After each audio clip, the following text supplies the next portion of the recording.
Okay, so let us understand file handling functions at a broad level. So basically, whenever you write any file handling program, the structure of the code is always like this. You open a file, that means you want to do something on the file. You want to read it, write it, read and write it. You want to append into it. So there are different modes. You can open in read mode, write mode, append mode, read write mode. You want to read and write, and then you do some read write on the file, and then finally you close. Of course, if you do malloc, you do free, and if you do fopen, you do fclose. So all file handling programs will have this structure. You open it, do some reading writing, and close it. Now this reading writing can happen in a variety of ways. You can read line by line, you can read character by character, you can read in the formatted IO. What is that formatted IO? All of us remember this scanf, uh, %d kind of input output. So this is formatted IO. You are telling to scanf that user on the kind of keyboard stream will enter two integers, read them. So you can do the same formatted IO on files also. And fscanf is the function to use formatted output input on files. It is very simple and very similar to scanf. Instead of reading from the keyboard, you are reading from the file.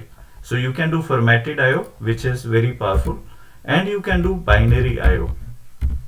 All of us understand what is text file and what is binary file. So this file is a text file because I can read it. It's quite a intuitive one. And if on the prompt I do something like cat a dot out, then I am inviting trouble. All absurd kind of characters will be printed on the terminal and it will be garbled. So we understand what is a binary file and what is a text file. Okay, text file is a readable one. So that we understand. And binary. So what are the functions we use for different kind of input output? So let me just tell.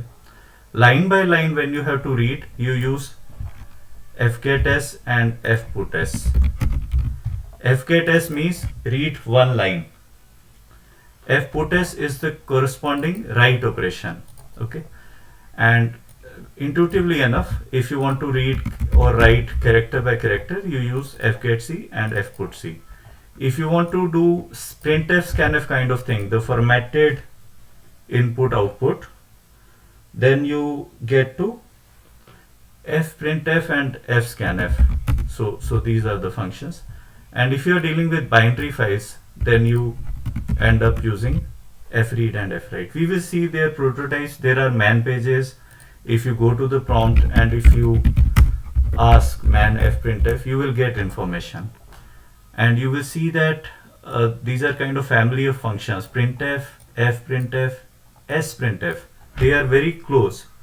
Printf means print something formatted way. Fprintf, you will see that only this file pointer, this file structure pointer is added. So basically rest of the thing is the same. So basically it is saying that print something formatted way but print it into a file. So fprintf is f plus printf. It's basically printf into a file.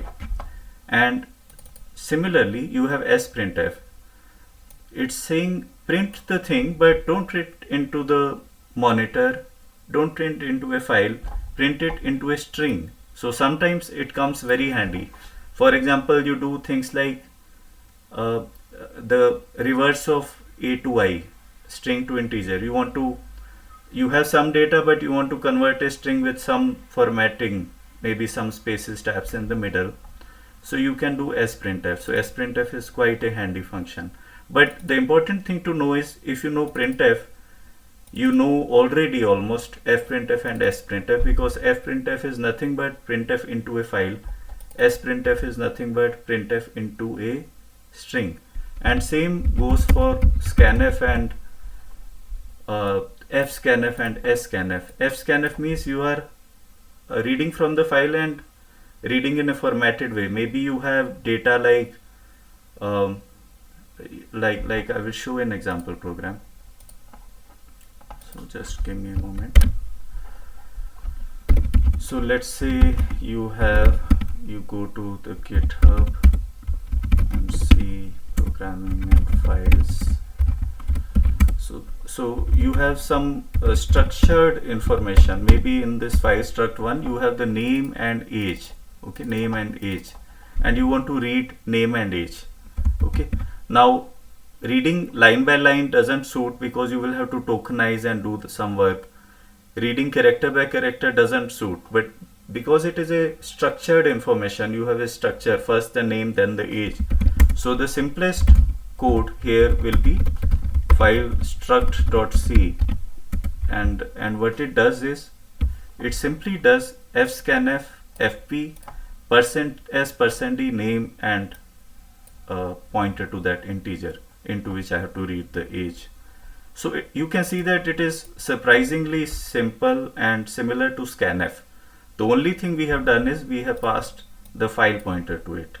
So fscanf and fprintf are basically same old scanf and printf, just supplemented with the file pointer. That's the only thing. And you also have sprintf and scanf, which can come handy in different situations.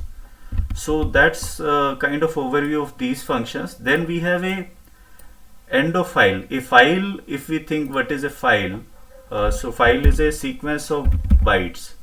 It's a stream of bytes. So let's draw a picture. So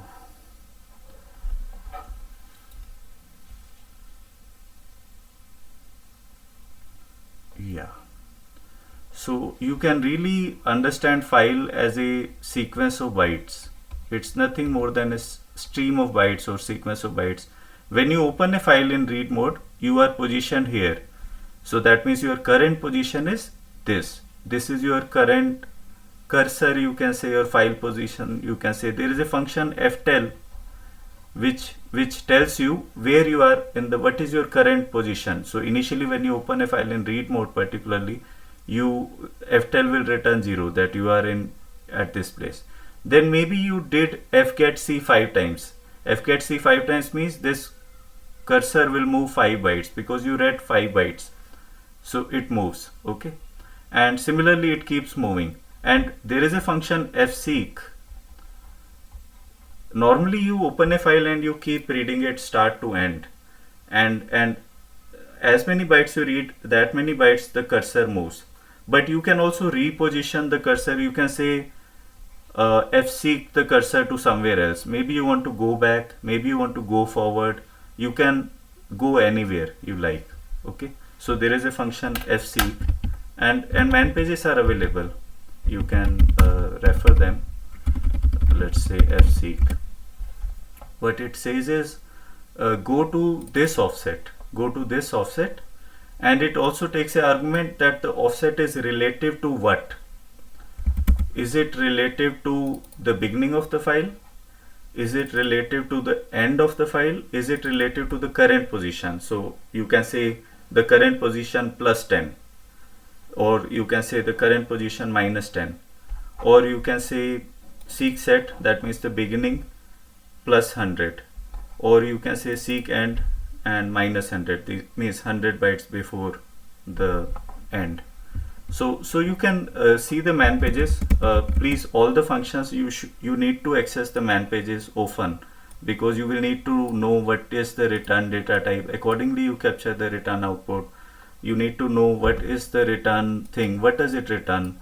On failure, does it return EOF? Does it return something else? Does it return null pointer? So you will very frequently need to refer to the man pages. So please keep that in mind.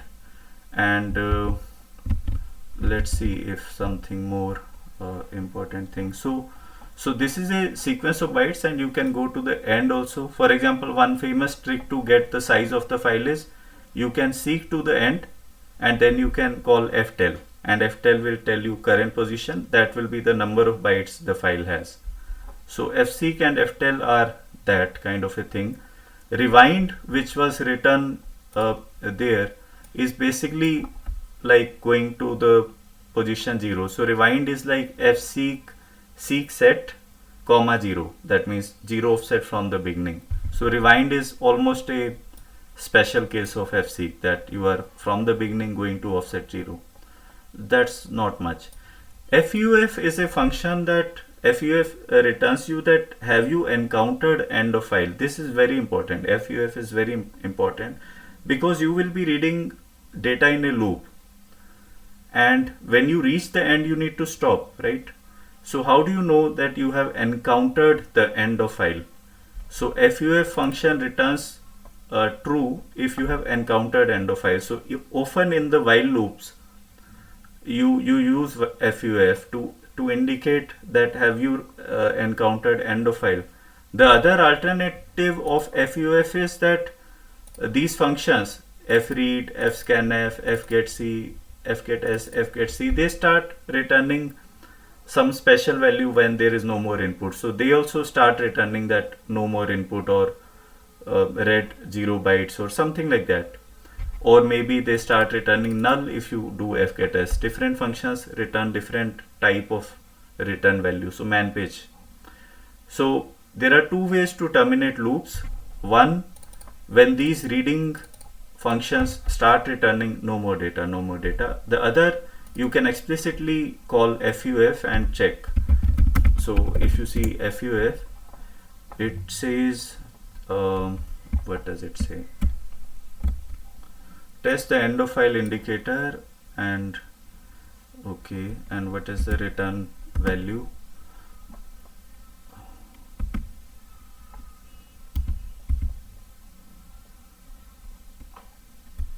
So error value, return value is int, but what is the stored content of that int? Let's see.